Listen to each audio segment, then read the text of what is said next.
आज की क्लास में हम लोग बहुत ही आसानी से मतलब बेहद ही आसानी से अंग्रेजी पढ़ना सीखेंगे।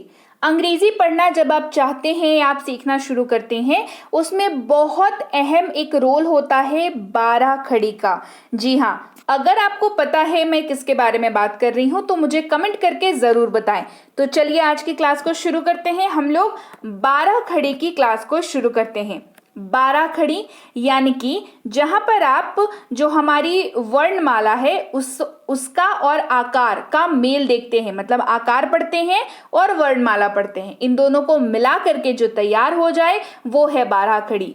जैसे के यानी कि के ए का, के आई क के साथ छोटी ई, के डबल ई क के साथ बड़ी ईकार, के यू क के साथ छोटी उकार, के डबल ओ क के साथ बड़ी उकार, के ई क के साथ एकार, के ए आई क के साथ एकार, के ओ क के साथ ओकार, के ए यू क के साथ औकार, के ए एन क के साथ बिंदु, के ए एच क के साथ विसर्ग।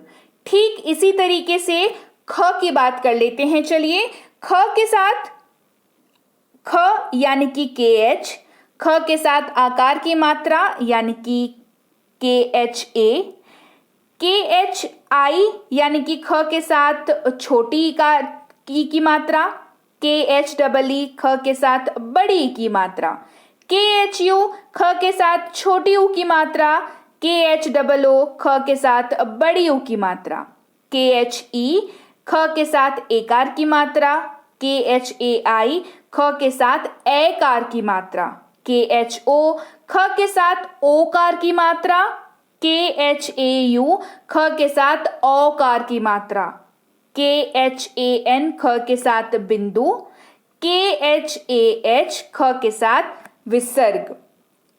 तो ये किस तरीके से काम कर रहा है और इसके ऊपर बेस्ड हम लोग और जो हमारे व्यंजन जो हमारे हैं उनके और हम लोग कैसे सीख सकते हैं, उन सारे के फॉर्म्स कैसे सीख सकते हैं, है ना। तो चलिए समझते हैं कि आपको और क्या जानने की जरूरत है। आपको जानने की जरूरत है मात्राओं का ज्ञान होना, आपको बहुत जरूरी है मात्राओं का ज्ञान। यानी जब आप आकार की मात्रा लगाएं तो डबल ए का इस्तेमाल होता है। ठीक उसी प्रकार अगर आप आई का इस्तेमाल कर रहे हैं वहां पर मतलब है छोटी ई कार की मात्रा। अगर आप डबल ई की बात कर रहे हैं तो ये बड़ी ई कार की मात्रा को दर्शाता है। अगर आप छोटी ऊ कार का इस्तेमाल कर रहे हैं यानी कि आप यू का इस्तेमाल करेंगे। अगर आप डबल ओ का इस्तेमाल कर रहे हैं तो आप बड़ी उकार की मात्रा का इस्तेमाल करेंगे। अगर आप ई लिख रहे हैं तो आप एकार की मात्रा का इस्तेमाल करेंगे। आप अगर ए आई पढ़ रहे हैं तो आप एकार की मात्रा का इस्तेमाल करेंगे। अगर आप ओ कह रहे हैं तो आप ओकार की मात्रा का इस्तेमाल करेंगे। अगर आप ए यू कह रहे हैं तो औकार की मात्रा का इस्तेमाल हो रहा है वहां पर। अगर आप ए एन का इस्तेमाल कर रहे हैं मतलब हम बिंदु की बात कर रहे हैं, और ए एच का इस्तेमाल जहां पर हो वहां हम विसर्ग की बात कर रहे हैं। तो ये मात्राएं और हमारे पास जो वर्णमाला है उसको जान करके आप 12 खड़ी जितने भी हमारे पास वर्णमाला में अक्षर है ना उन सब की 12 खड़ी आप याद कर सकते हैं और बेहतरीन तरीके से उसे अंग्रेजी बोलने, अंग्रेजी लिखने, अंग्रेजी पढ़ने, स्पेशली अंग्रेजी पढ़ने में आपकी बहुत ज़्यादा मदद करेगी क्योंकि यहाँ पर हम लोग अंग्रेजी पढ़ना सीख रहे हैं। करेक्ट। तो चलिए, आकार जितने भी एकार आकार की मात्रा है उसकी अंग्रेजी तो मैंने आपको करा दी और मैंने आपको समझा भी दी। अब बारी है हमारे वर्णमाला जो हमारे पास है उसकी अंग्रेजी जानने का। जैसे के यानी कि क, के एच ख, जी ग, जी एच घ, एन जी अंग, सी एच च, सी डबल एच छ। इसको क्या पढ़ते हैं? छ, सी डबल एच। अगर छ से उच्चारण हो रहा है तो सी डबल एच का इस्तेमाल होगा। जे यानी कि ज, जे एच झ, ध्यान दीजिएगा, JH झ, YN न, टी यानी कि ट, TH यानी कि ठ, डी ड, DH ढ, N न, टी त। तो टी के लिए हमारे पास दो हैं, ट का इस्तेमाल भी हो सकता है, त का इस्तेमाल भी हो सकता है। TH थ, तो इसके लिए भी हमारे पास दो हैं, ठ या थ, दोनों में से कोई भी इस्तेमाल हो सकता है।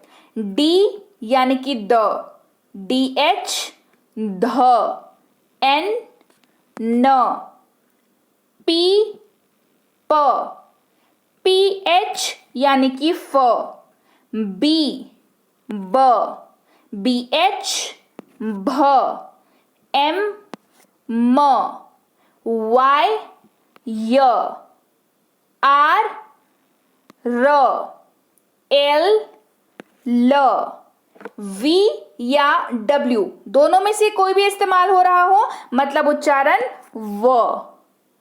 SH तालव्य श का उच्चारण श है ना, ये स नहीं है, ये श है। SH यहां पर इसके जगह पर इस्तेमाल होता है। SH श, S स, H ह, KSH अक्ष, TRA त्र, GYA ज्ञ। ये इस तरीके से हमने सीखे, जो हमारे पास वर्णमाला अवेलेबल है उसकी अंग्रेजी हमने सीख ली यहां पर। तो अब अंग्रेजी हमने सीख ली वर्णमाला की, साथ में हमने क्या सीखा था, हमने आकार एकार की अंग्रेजी भी सीख ली थी। तो फिर इन दोनों को मिलाकर के 12 खड़ी कैसे बन जाती है, चलिए बताती हूं। हम लोग बात करते हैं ग की, ठीक है, कि ग की 12 खड़ी हम लोग कैसे इसको बना सकते हैं, जैसे ग, गा, गी, गी, इसको कैसे बना सकते हैं समझिए। ग है यहाँ पर, तो ग के साथ यहाँ पर देखिए, अगर आप आकार की मात्रा लगा देंगे तो ये क्या बन जाएगा, गा। अगर आप इसके साथ छोटी इकार की मात्रा लगा देंगे तो ये क्या बन जाएगा, गी। अगर आप इसके साथ बड़ी इकार की मात्रा लगा देंगे तो ये क्या बन जाएगा, ये बन जाएगा GEE गी। उसी प्रकार से आप अगर इसके साथ छोटी उकार की मात्रा लगा देंगे तो ये बन जाएगा GU गु। अगर आप इसके साथ बड़ी उकार की मात्रा लगा देंगे यानी कि डबल ओ का इस्तेमाल कर देंगे तो ये GOO यहां पर बन जाएगा। इसी के प्रकार से GE ग के साथ एकार की मात्रा का यहां पर इस्तेमाल हमने कर लिया, GAI यहां पर ग के साथ एकार की मात्रा का इस्तेमाल कर लिया। बताया था ना एकार की मात्रा का क्या होता है, देख लीजिए AI, यही इस्तेमाल हो रहा है आगे जाकर के, क्योंकि ग की हमने अंग्रेजी क्या पढ़ी, G, और AI एकार की मात्रा, तो क्या हो गया GAI, ये ग के साथ एकार की मात्रा का इस्तेमाल। GO ये ग के साथ ओकार की मात्रा का इस्तेमाल। GAU ग के साथ औकार की मात्रा का इस्तेमाल। GAN ग के साथ बिंदु का इस्तेमाल, किसके साथ, ग के साथ बिंदु का इस्तेमाल। GAH ग के साथ विसर्ग का इस्तेमाल, गह, इसको क्या पढ़ते हैं, गह, यानी कि GAH ग के साथ विसर्ग का इस्तेमाल कर लिया। चलिए और उदाहरण देखते हैं, बात करते हैं अगले अक्षर की जो कि है घ। क्या है, घ। तो घ के लिए हमने अभी क्या पढ़ा था, क्या होता है, GH, क्या होता है, GH। अगर आपको कहना हो घा तो यहाँ पर GHA, क्योंकि आकार की मात्रा को यहाँ पर हमने मिला लिया, ठीक है, घ था उसके साथ आकार की मात्रा लग गई, ये हो गया घा, ये हो गया GHA। GH के साथ आई मिला तो घ के साथ छोटी इकार की मात्रा का इस्तेमाल हो रहा है, करेक्ट। GHEE यहां पर घ के साथ बड़ी इकार की मात्रा का इस्तेमाल हो रहा है। GHU घ के साथ छोटी ऊकार की मात्रा का इस्तेमाल। GHOO घ के साथ बड़ी ऊकार की मात्रा का इस्तेमाल। GHE घ के साथ एकार की मात्रा का इस्तेमाल हो रहा है। GHAI, घ के साथ ए कार की मात्रा का इस्तेमाल। GHO, घ के साथ ओकार की मात्रा का इस्तेमाल। GHAU, घ के साथ औकार की मात्रा का इस्तेमाल। GHAN, घ के साथ बिंदु का इस्तेमाल।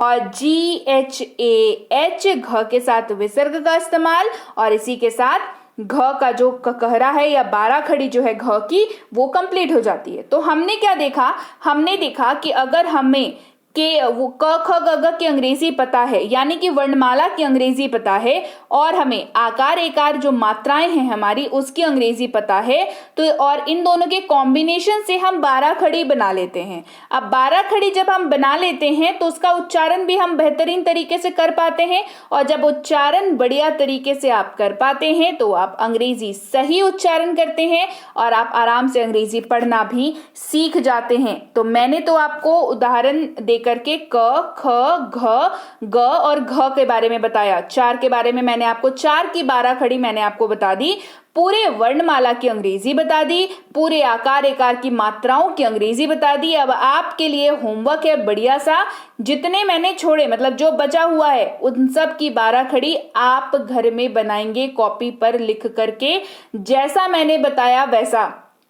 सिर्फ हिंदी नहीं, हिंदी के से हिंदी लिख लेंगे पहले, फिर अंग्रेजी नीचे लिखते हुए चले जाएंगे। प्रैक्टिस करेंगे ना, प्रैक्टिस करेंगे तभी बढ़िया तरीके से आप अंग्रेजी पढ़ पाएंगे, राइट। तो चलिए, ये आज की क्लास थी। उम्मीद है क्लास आपको समझ आई, उम्मीद है क्लास आपको पसंद आई। क्लास बढ़िया लगी है तो क्लास को लाइक करना है, क्लास को शेयर करना है, चैनल को सब्सक्राइब नहीं किया है तो कर लीजिए। आप देख रहे हैं मेरा इंग्लिश टीचर, जहां पर आप बेहतरीन तरीके से अंग्रेजी पढ़ना सीख रहे हैं और आप सही तरीके से अंग्रेजी पढ़ना बहुत जल्द सीख जाएंगे। मैं आपसे मिलूंगी आपकी अगली क्लास में। Till then, thank you so much for watching. Stay tuned to